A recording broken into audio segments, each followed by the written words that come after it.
সংসদ থেকে বহিষ্কৃত সাংসদের সংখ্যা বেড়ে হলো 146। বিরোধী দলের সাংসদদের সংসদ থেকে বহিষ্কার করে সংসদীয় ব্যবস্থাকে ধ্বংস করার চক্রান্তের বিরুদ্ধে সারা দেশের সাথে শনিবার রাজ্যের সোনামুড়া শহরে লাল ঝান্ডার বিক্ষোভ মিছিল হয়।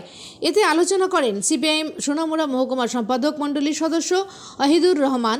উপস্থিত ছিলেন সিপিআইএম সিপাহীজলা জেলা সম্পাদক মণ্ডলীর সদস্য তথা বিধায়ক শ্যামল চক্রবর্তী, সম্পাদক মণ্ডলীর সদস্য নারায়ণ চক্রবর্তী, আব্দুল করিম, সোনামুড়া অঞ্চল কমিটির সদস্য অধীর ভৌমিক সহ আরও অনেকে। নেতৃত্ব সেখানে অভিযোগ করেন কেন্দ্রীয় এবং রাজ্যের বিজেপি সরকারের স্বৈরাচারী নীতি যা চলছে তার তীব্র প্রতিবাদ এবং নিন্দা জানান সিপিআইএম নেতৃত্বরা।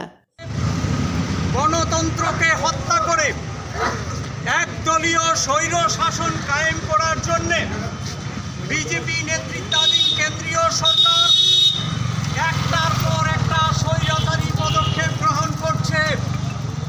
আপনারা জানেন যে পার্লামেন্টের মধ্যে আক্রমণ সংগঠিত হয়েছে দুষ্কৃতিকারীদের দ্বারা।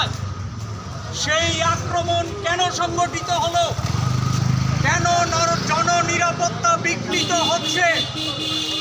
ভারতবর্ষের সবচাইতে পবিত্রতম জায়গা হচ্ছে পার্লামেন্ট।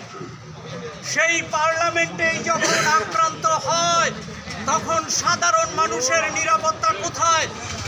এই প্রশ্ন নিয়ে পার্লামেন্টের মধ্যে যখন বিরোধী দলের সাংসদরা তারা প্রধানমন্ত্রীর বিবৃতি দাবি করছিলেন, তারা স্বরাষ্ট্রমন্ত্রীর কাছে দাবি করছিলেন যে আপনি পার্লামেন্টের মধ্যে বলুন কারা এই সংসদে আক্রমণ করেছে, তাদের উদ্দেশ্য কি, কেন তারা এই যে আক্রমণ সংগঠিত করেছে।